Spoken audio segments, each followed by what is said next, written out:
تراویح 8 ہیں یا 20 یا پھر مرضی پر ہے، جو جتنی چاہی پڑھ لے، جتنی چاہے پڑھ لے. میں نے دنیا میں کوئی ایسی مسجد نہیں دیکھی جس میں جتنی چاہے تراویحاں پڑھی جا رہی ہوں. بعض لوگ فتویٰ تو دیتے ہیں کہ کوئی عدد متعین نہیں ہے، لیکن وہ فتویٰ مارکیٹ میں چلتا پوری دنیا میں کہیں بھی نہیں ہے. یا تو کہیں پوری 8 ہو رہی ہوتی ہیں یا کہیں پوری 20 ہو رہی ہوتی ہیں. کیونکہ جب آپ کہیں گے نا جتنی چاہو پڑھ لو، امام نے ایک دن 8 پڑھا دی، اگلے دن 12 پڑھا دی، پبلک پکڑ کے امام کو کوٹ دے گی کہ ابے تو کیونکہ مائنڈ لوگ لے کے آتے ہیں پہلے سے کہ ہم نے کتنی پڑھنی ہے، کتنی ہوں گی یہاں پہ. تو بعض فتوے صرف کچھ اسکالرز بیٹھ کے چلا دیتے ہیں مارکیٹ میں، وہ چلنے والے نہیں ہوتے، وہ خود اس پہ خود عمل نہیں کر رہے ہوتے. اہل حدیثوں کی مسجد میں جہاں بھی جائیں 8 ہی ہو رہی ہیں، حالانکہ وہ فتویٰ دیتے ہیں کہ جتنی چاہے پڑھ لو. لیکن پھر جتنی چاہے پڑھ لو تو پوری دنیا میں آپ 8 ہی کیوں پڑھ رہے ہو؟ پھر ان کو پتہ ہے کہ بھائی اسپیسیفک جب تک کوئی عدد نہیں بتایا جائے گا اس وقت تک عوام کے لیے اس پر عمل کرنا ممکن نہیں ہوگا. اسی وجہ سے چاروں اماموں کا اجماع ہے جو تابعین تبع تابعین کے دور میں تھے کہ کم سے کم کتنی رکعتیں ہیں؟ 20. 3 امام کہتے ہیں 20 رکعتیں اور امام مالک کہتے ہیں 36 رکعتیں. تو اب یہ عدد متعین کیے بغیر چلنا ممکن نہیں ہے. تو چونکہ فقہا دین کو زیادہ سمجھتے ہیں نا، انہوں نے عدد متعین کیا ہے. اور ویسے بھی تراویح خلاف قیاس ہے. نفل نماز میں اتنی ساری پبلک کو جماعت کے ذریعے اکٹھا کرنا یہ عام حالات میں جائز نہیں ہے، بدعت عمل ہے، کیونکہ اس کے جائز ہونے کی ہمارے پاس کوئی دلیل نہیں ہے. یہی وجہ ہے کہ رمضان عید کا چاند نظر آتے ہی تراویح غائب ہو جاتی ہے. اگر یہ عام نوافل کی طرح جماعت کے ساتھ جائز ہوتی تو امام صاحب کہتے یار ہم نے پورے رمضان نوافل پڑھے ہیں جماعت سے، تو اب حرام تھوڑی ہو گئے، چلو آج دوبارہ پڑھ لیتے ہیں. نہ ان کو منع کیا جائے گا. کیوں؟ نبی صلی اللہ علیہ وسلم سے ثابت نہیں ہے. تو عدد بھی متعین ہے اور دن بھی متعین ہے. جیسے اگر یہ تہجد ہے تو تہجد کے تو دن بھی متعین نہیں، عدد بھی متعین نہیں ہے. تہجد تو پورے سال ہے. تو جیسے رمضان کی یہ جو تراویح ہے نا، اس کے دن متعین ہے کہ صرف رمضان کی راتوں میں ہی ہوگی، اور کیفیت بھی متعین ہے کہ جماعت سے ہوگی مسجدوں میں. تو اسی طرح یہ کہنا کہ عدد متعین نہیں ہے یہ عقل سے بالاتر ہے. حضرت عمر نے یا تو 20 رکعتیں شروع کی تھی یا 8، کیونکہ 2 ہی روایتیں ملتی ہیں حضرت عمر سے، 8 والی بھی ملتی ہے 20 والی بھی. ہم کہتے ہیں اس 8 والی پر پوری روئے زمین میں کہیں بھی عمل نہیں ہوا، اور اس 8 کی سند میں اضطراب ہونے کی وجہ سے ضعیف بھی ہے. بڑے بڑے محدثین نے اس کو ضعیف قرار دیا ہے. جو اسکالرز یوٹیوب پہ آ کے یہ کہتے ہیں نا کہ بالاتفاق صحیح ہے، خدا کی قسم جھوٹ بولتے ہیں. وہ اتنے دھٹلے سے آج کل جھوٹ بولا جاتا ہے نا سوسائٹی میں کہ لوگ اس کو سچ سمجھنا شروع کر دیتے ہیں اور پھر چیلنج کرتے ہیں کوئی یہ گولڈن سند ہے، کوئی 8 رکعت والی حدیث کو ضعیف نہیں ثابت کر سکتا. ہم جب کہتے ہیں کہ ہم جب حوالے پیش کرتے ہیں، میری آڈیو بیان ہے اس پہ پورے میں نے حوالے پیش کیے ہیں کہ کتنے لوگوں نے اس کو مسترب کہہ کے، مسترب حدیث بھی ضعیف ہوتی ہے، اس کو رد کیا ہے، تو وہ اس کا جواب ہی پی جاتے ہیں. وہ چیلنج ان کے چل رہے ہیں، لوگ ان کے حوالوں سے متاثر ہیں. تو اگر وہ 8 رکعت والی حضرت عمر سے ثابت ہوتی تو اس دور میں کتنی رکعتیں چلتی؟ 8. حرم میں بھی 8 ہوتی، مسجد نبوی میں بھی 8 ہوتی، اور 1400 سال سے حرم اور مسجد نبوی میں 8 ہی چلی آ رہی ہوتی. ابو حنیفہ بھی 8 کے قائل ہوتے، امام شافعی جیسے محدث اور مجتہد بھی 8 کے قائل ہوتے، امام احمد جو امام بخاری کے استاذ ہیں وہ بھی 8 کے قائل ہوتے، امام مالک بھی 8 کے قائل ہوتے، اور عبداللہ بن مسعود بھی 8 پڑھ رہے ہوتے، اور عثمان بن عفان بھی 8 پڑھ رہے ہوتے. ہم کہتے ہیں کہیں کوئی ضعیف روایت بھی نہیں ملتی کہ عثمان بن عفان کے دور میں 8 ہوئی، حضرت علی کے دور میں 8 ہوئی. 20 والی تو بہت ساری ملتی ہیں ہمیں. تو اس لیے، اور تواتر عملی بھی ملتا ہے. 150-200 سال پہلے فقہا بیان کرتے ہیں کہ پوری روئے زمین پر ہمیں کوئی بھی مسجد نظر نہیں آتی، ٹریولنگ ہوتی تھی نا اس زمانے میں بھی، کہ کہیں بھی ہمیں 20 رکعت سے کم 1 رکعت مل رہی ہو. اور ویسے بھی ایک بات ہے، محدثین نے اس نماز کو تراویح کا نام دیا ہے. یہ بہت اچھی طرح سمجھو، یہ ہم نے نام نہیں دیا کہ علماء دیوبند یا حنفی یا شافعی لوگوں نے. اس نماز کو تراویح کا نام کس نے دیا؟ بولو. محدثین نے. اس پہ باب جو باندھا جاتا ہے نا تراویح کا، یہ میں اور آپ نہیں، کون؟ محدثین. اب تراویح کا جو لفظ ہے نا وہ 8 رکعتوں پہ فٹ ہی نہیں بیٹھتا ہے، کیونکہ امام بہقی حدیث لے کر آئے ہیں، روایت لے کر آئے ہیں. حدیث سے میری مراد روایت، کہ اسلاف جو اس کو تراویح کہتے تھے اس لیے کہ اس میں ہر 4 رکعتوں کے بعد لوگ تھوڑا سا وقف کرتے تھے. تو 4 رکعتوں کو انہوں نے ترویحہ کہنا شروع کر، روح آرام کو کہتے ہیں، ترویحہ اس سے نکلا ہے. 4 رکعتوں کے بعد کیا کرتے تھے؟ آرام. تو اس لیے ہر 4 رکعت کے بعد، ہر 4 رکعت کو ایک ترویحہ. تو اب محدثین نے اس کو نام کیا دے دیا؟ تراویح. فقہا اور محدثین نے. تو اس کی وجہ محدثین بیان کرتے ہیں کہ تراویح کا نام اس لیے دیا گیا کہ ہر 4 رکعتوں کے بعد تھوڑا ریسٹ کیا جا رہا ہے. اب مجھے بتاؤ یہ جو عربی لغت میں نا ایک ترویحہ 4 رکعت اور تراویح جمع اقصا ہے. عربی میں جمع کے لیے کم سے کم 3 فرد ہونا ضروری ہے.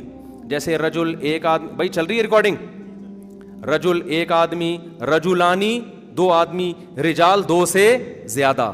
تو تراویح 2 ترویحوں سے زیادہ, 2 ترویحیں بنتے ہیں 8 رکعتیں اور تراویح بنتی 8 سے زیادہ. کتنی زیادہ یہ اس میں سب آ سکتا ہے. تو 8 رکعتوں پہ تو تراویح کا لفظ فٹ ہی نہیں بیٹھتا, تو محدثین اس کو تراویح کیسے کہیں گے اور تراویح کے باب کیوں باندھیں گے؟ اس زمانے میں اگر 8 رکعتیں ہو رہی ہوتی محدثین کے دور میں تو اس کو ترویحتین کہتے نا, وہ تراویح سے تعبیر نہ کرتے. سمجھتے ہو کہ نہیں سمجھتے؟ اور تراویح ہے بھی جمع اقصا. جمع اقصا کا مطلب عربی میں 2 قسم کی جمع ہوتی ہے, ایک جمع قلت اور ایک جمع کثرت. افعل, افعال, فعلت, افعلت, یہ 4 وزن جمع قلت کے ہیں 3 سے لے کے 9 تک. اور جمع اقصا کہتے ہیں جیسے مساجد, یہ جمع اقصا ہے, بہت ساری مسجدیں اور بہت سارے سے ملتے جلتے الفاظ ہیں, مفاعل یا فعائل کے وزن پر. تو تراویح بھی یہ فعائل, تفاعل اس طرح کا وزن بنتا ہے. یعنی جمع اقصا کا مطلب ہوتا ہے جس میں جو فعائل کا وزن بن رہا ہو, فواعل کا وزن بن رہا ہو. اب یہ صرف کی باتیں نا ہر آدمی کو کھوپڑی میں نہیں آئیں گی. آج کل کے جو اسکالرز آ رہے ہیں ان کو تو ویسے ہی کھوپڑی میں نہیں آئیں گی کیونکہ ان کو صرف نحو کا الف بے بھی نہیں پتا ہے, عربی گرامر جانتے ہی نہیں ہے, اردو کتابیں پڑھ پڑھ کے پھینک رہے ہوتے ہیں بیٹھ کے. تو تراویح ترویحہ کی جمع اقصا ہے, ترویحہ تفعیلہ اور تراویح تفاعیل. تو تفاعیل کا وزن جمع اقصا کا وزن ہے. یہ جمع کثرت پہ دلالت کرتا ہے. محدثین نے صدیوں پہلے اس نماز کو تراویح کہا, جس سے پتہ چل رہا ہے ایک ترویحہ نہیں ہے, 2 ترویحیں نہیں ہیں, 3 بھی نہیں ہیں, 3 سے زیادہ ہیں, کثیر ترویحیں ہیں, کثیر ترویحیں ہیں. جب کثیر ترویحیں ہیں تو وہ 8 اور 12 رکعتیں بھی نہیں ہیں, زیادہ ہیں وہ.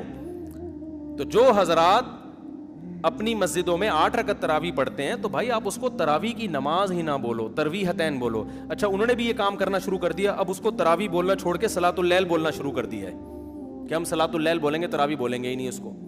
یہ آپ ایک اور مصیبت میں پھنس جاؤ گے. آپ ایک ٹینشن سے تو بچنا چاہ رہے ہو لیکن آپ ایک دوسری ٹینشن میں پھنس جاؤ گے. وہ ٹینشن یہ ہے کہ محدثین کے دور میں یہ صلاۃ اللیل ہے تو صلاۃ اللیل ہی, وتر بھی صلاۃ اللیل ہے, تہجد بھی, ہر نماز جو رات کو پڑھی جائے وہ صلاۃ اللیل ہے. لیکن محدثین نے, یہ میں نے نہیں, ٹھیک ہے نا, محدثین اور فقہاء نے اس کو الگ نام اس لیے دیا تھا یہ بتانے کے لیے کہ یہ صلاۃ اللیل عام صلاۃ اللیل جیسی نہیں ہے, اس کے کچھ احکام دوسری نمازوں سے ڈفرینٹ ہیں. اس میں بڑی جماعت ہوگی, ایک امام کے پیچھے لوگ پڑھیں گے اور عشاء کے بعد پڑھی جائے گی یہ, جبکہ صلاۃ اللیل کب پڑھی جاتی ہے, جو تہجد جس کو آپ صلاۃ اللیل, وہ رات کے آخری حصے میں. تو تراویح آپ کو رات کے آخری حصے میں پڑھنی چاہیے. پھر اس میں آپ بڑی جماعت قائم نہ کریں کیونکہ رسول اللہ صلی اللہ علیہ وسلم نے جو 3 دن رمضان میں جو نماز پڑھی ہے وہ 3 دن کے بعد آپ نے ترک کر دی تھی. تو جو نماز آپ نے ترک کی ہے وہ آپ کنٹینیو کیوں پڑھ رہے ہو رمضان میں؟ بھائی کیا دلیل ہے آپ کے پاس؟ آپ کہتے ہو حضرت عمر نے شروع کی ہے, تو حضرت عمر نے جو شروع کی ہے اس کو محدثین نے تراویح کہا ہے. صلاۃ اللیل تو ہے وہ, لیکن اس کو الگ سے بھی ایک نام دیا ہے. اور تراویح کا لفظ 8 رکعتوں پہ صادق نہیں آتا. اس کا مطلب حضرت عمر نے 8 پڑھی نہیں تھی, 8 سے زیادہ پڑھی ہیں. اور پھر پوری روئے زمین پہ جو پڑھی گئی ہیں, ان تمام باتوں کا کسی کے پاس کوئی جواب نہیں ہے. بعض لوگ کہتے ہیں بخاری کی حدیث ہے کہ نبی صلی اللہ علیہ وسلم رمضان اور غیر رمضان میں 8 سے زیادہ نہیں پڑھتے تھے. بخاری ہی کی دوسری حدیث بھی ہے جس میں حضرت عائشہ فرماتی ہیں کہ نبی صلی اللہ علیہ وسلم رمضان میں زیادہ عبادت کیا کرتے تھے رات میں, اور رمضان کے غیر میں کم کرتے تھے. یزید فی رمضان ما لا یزید فی غیرہ. یہ کیا بات ہے کہ آپ وہ حدیث تو لے رہے ہو جس میں آتا ہے کہ 8 پڑھتے تھے رمضان غیر رمضان میں, بخاری ہی کی دوسری حدیث جس میں آتا ہے رمضان میں رکعتوں کی تعداد زیادہ ہوتی تھی, اس کو آپ فوکس نہیں کر رہے. آپ اس حدیث سے, بخاری ہی کی حدیث سے پتہ چلتا ہے بھائی رمضان میں اگر 8 تھی, غیر رمضان میں 8 تھیں تو رمضان میں 8 سے زیادہ تھیں. تو یہ حدیث بھی بخاری کی مضطرب ہے. حضرت عائشہ کا بیان میں اضطراب ہے. حدیث کی سند ٹھیک ہوتی ہے بعض دفعہ, لیکن سند صحیح ہونے کے باوجود جب دو حدیثوں میں ٹکراؤ ہوتا ہے تو وہ حدیث قابل استدلال نہیں رہتی. ہم یہ کہتے ہیں کہ امی عائشہ کہتی ہیں کہ ایک طرف کہہ رہی ہیں کہ رمضان میں آپ 8 پڑھتے تھے, دوسری طرف کہہ رہی ہیں 8 سے زیادہ پڑھتے تھے. ہم کہتے ہیں 8 والی حدیث کی تائید ہمیں دوسری حدیثوں سے نہیں ملتی, رمضان میں 8 سے زیادہ پڑھتے تھے, اس کی تائید میں دوسری صحیح حدیثیں موجود ہیں. لہذا ہم امی عائشہ کی یا بخاری کی وہ حدیث کو لیں گے جس میں 8 سے زیادہ کا ہے, اور رمضان کا تقاضا بھی ہے کہ 8 سے زیادہ پڑھتے ہو آپ.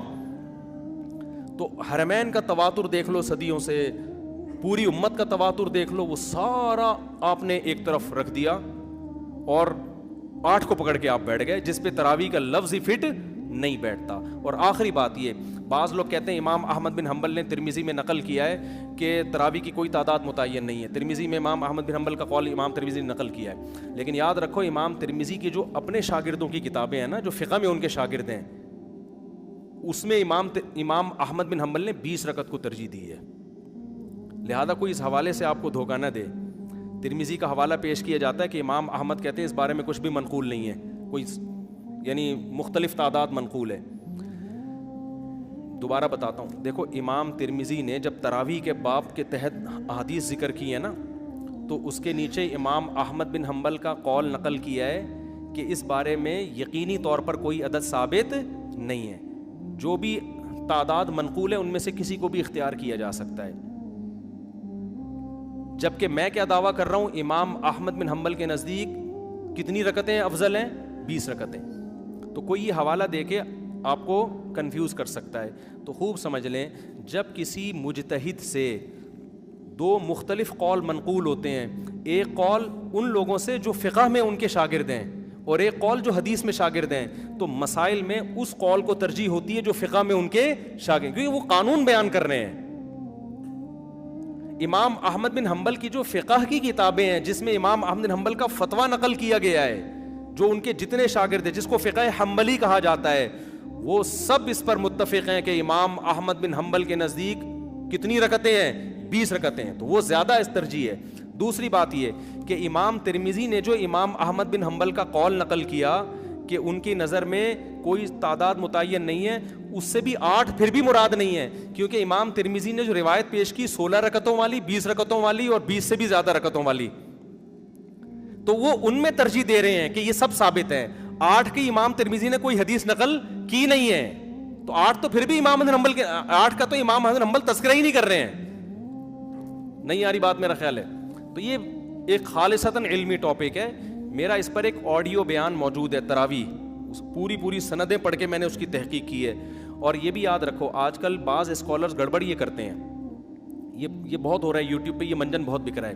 ایک حدیث ہوگی, بیان کرنے والا بھی صحابی ایک, اس سے بھی نقل کرنے والا ایک, وہ حدیث مختلف کتابوں میں ہے. تو پتہ ہے کیا کہتے ہیں؟ 6 حدیثیں اس بارے میں کتنی حدیثیں ہیں؟ ابے بھائی 6 حدیثیں نہیں ہیں, ایک حدیث ہے, اس حدیث کو مختلف محدثین نے لیا ہے. یہ منجن بڑا بک رہا ہے یوٹیوب پہ. پھر وہ حوالے دیتے ہیں, بخاری میں بھی حدیث نمبر فلاں فلاں فلاں, اس میں بھی یہ ہے, مسلم میں حدیث نمبر فلاں فلاں فلاں, مشکات میں حدیث. حالانکہ مشکات میں تو حوالہ دینے کی ضرورت ہی نہیں ہے, کیونکہ مشکات تو بخاری سے لے رہی ہے. یہ منجن بک رہا ہے یوٹیوب پہ, اور بڑے مشہور اسکالر ہیں, میں نام نہیں لیتا, آج کل بہت سارے اسکالر یہ کام کر رہے ہیں. میں دوبارہ بتاتا ہوں کرتے کیا ہیں. جو اپنے مسلک کی تائید میں جب حدیث پیش کریں گے نا, حدیث صرف ایک ہوگی اور اس کے مخالف درجنوں حدیثیں ہوں گی. لیکن وہ منجن کیسے بکے گا؟ عوام تو سامنے بیچاری پڑھی لکھی ہوتی نہیں دینی اعتبار سے. وہ منجن ایسے دکھتا ہے کہ یہ حدیث بخاری میں حدیث نمبر فلاں فلاں فلاں فلاں, مسلم میں حدیث نمبر فلاں فلاں فلاں, اس میں بھی ہے ترمذی میں حدیث نمبر فلاں فلاں فلاں. ابے یار یہ تو چل رہا ہے نا, اس کو آگے لے آئیں. ترمذی میں حدیث نمبر فلاں فلاں فلاں. آدمی کہتا ہے یار اتنی ساری حدیثیں, اور یہ مولویوں کو کیا ہو گیا؟ پھر آپ کہتے ہیں مشکات میں حدیث نمبر فلاں. حالانکہ مشکات مستقل حدیث کی کتاب نہیں ہے, وہ یا تو بخاری سے لے رہی ہوگی یا مسلم سے یا اور کسی کتاب سے. تو جب بخاری کا حوالہ دے دیا تو کم بخت مشکات کا حوالہ کیوں دے رہا ہے؟ ٹھیک ہے نا. یہ ایسے ہی ہے جیسے میں کہوں کہ یہ حدیث بخاری میں فلاں اور ریاض الصالحین میں فلاں صفحے پر, تو ریاض الصالحین نے تو بخاری سے ہی لیا ہے نا. یہ منجن بک رہے ہیں, اور حدیث صرف ایک ہی ہے, وہ نقل کرنے تو وہ درجنوں حدیثیں نہیں کہلائیں گی, وہ ایک حدیث کہلائے گی. زیادہ حدیثیں جب کہلائیں گی کہ کم سے کم ایک سے زیادہ صحابی اس کو نقل کر رہے ہوں, یا کم از کم صحابی کے تو 2-4 شاگرد نقل کر رہے ہوں نا. تو یہ منجن آج کل بک رہا ہے, لوگ بھرم میں آتے ہیں. میں نے جب تراویح پر بیان ریکارڈ کروایا نا, آڈیو بیان ہے, پوری سندیں پڑھ کے, اس میں ایک صاحب نے دعویٰ کیا تھا کہ 8 رکعت تراویح پہ 8 حدیثیں ہیں, حالانکہ 2 حدیثوں کو کیا بنا کے پیش کر دیا تھا. ایک بخاری والی حدیث جس میں آتا ہے کہ نبی رمضان غیر رمضان میں 8 پڑھتے تھے, جس کا تراویح سے تعلق ہی نہیں ہے. دوسری حدیث حضرت عمر سے, وہ بھی ایک ہی حدیث تھی, اس کو گھما کے کتنے 7 حدیثیں بنا کے پیش کی ہے. تو یہ منجن مارکیٹ میں بک رہے ہیں, ملتے جلتے ناموں سے دھوکہ نہ کھائیں. دیکھو دین قرآن و سنت کا نام ہے, اور قرآن و سنت کی وہ فہم جو ائمہ اربعہ نے جس کو سمجھا نا, اسلاف نے جس کو سمجھا, وہ فہم کو آج کے اسکالرز پہ آپ ترجیح دو, چاہے وہ سعودیہ کا اسکالر ہو, چاہے وہ دبئی کا ہو, چاہے وہ پاکستان کا ہو. آج کے اسکالرز پہ اعتماد نہیں کیا جا سکتا. لوگ کہتے ہیں مکہ کے اسکالر نے فتویٰ دیا ہے. بھائی مکہ کے اسکالر میں بھی دونوں طرح کے لوگ ہیں, وہاں بھی ایسے لوگ بھی ہیں جو مضبوط علم والے لوگ ہیں, اور ایسے لوگ بھی ہیں جو سرکاری ٹائپ کے ہیں, گورنمنٹ جو کہہ رہی ہے وہ فتویٰ دے رہے ہیں. ابھی تو وہاں تو خلا اتنا آسان ہو گیا سعودی عرب میں, لیکن اس میں بھی آپ کو فتویٰ مل جائے گا کہ وہ صحیح ہے. تو تحقیق کہاں ہو رہی ہے؟ تو ابھی تو حکومتوں کے بڑے اثرات ہیں. یہ تو پاکستان بچا ہوا ہے, یہاں کے علماء ابھی بھی بہت حد تک حکومت کے دباؤ سے بچے ہوئے ہیں, لہذا یہاں غلط اسکالر بھی بھرپور ملیں گے, صحیح اسکالر بھی بھرپور ملیں گے. لیکن یہ میں آپ کو بتا دوں کہ جب تک پراپر وے میں انسان علم حاصل نہیں کرتا اور اپنے علم کو اسلاف سے جوڑتا نہیں ہے, صرف اپنی کھوپڑی استعمال کر کے لوگوں کو گائیڈ کرے گا, تو وہ غلط گائیڈنس کی طرف لے جائے گا, وہ لوگوں کو صحیح رہنمائی نہیں کرے گا. یہ بڑا مسئلہ ہے آج کل. تو آپ اپنے علم کو اسلاف سے جوڑیں اور دیکھیں ماضی کے فقہا کیا کہتے تھے. ان میں غلطی کا امکان کم ہے, آج کل لوگوں میں غلطی کا امکان زیادہ ہے, کیونکہ علم اٹھ رہا ہے, علم پھیل نہیں رہا. حدیث میں آتا ہے قرب قیامت میں علم اٹھے گا. ظاہر ہے اس سے سائنس اور ٹیکنالوجی کا علم مراد نہیں ہے, وہ تو پھیل رہا ہے, اس سے دین کا علم مراد ہے. اور اسکالرز آ کے آج کیا بات کرتے ہیں, آج جو نالج لوگوں کے پاس ہے وہ پہلے نہیں تھی. بھائی آپ تو حدیث کے خلاف بات کر رہے ہو. حدیث سے پتہ چلتا ہے کہ آج نالج کم ہو رہی ہے, پہلے دین کی نالج زیادہ تھی. بہت ہو گیا میرے بھائی یار.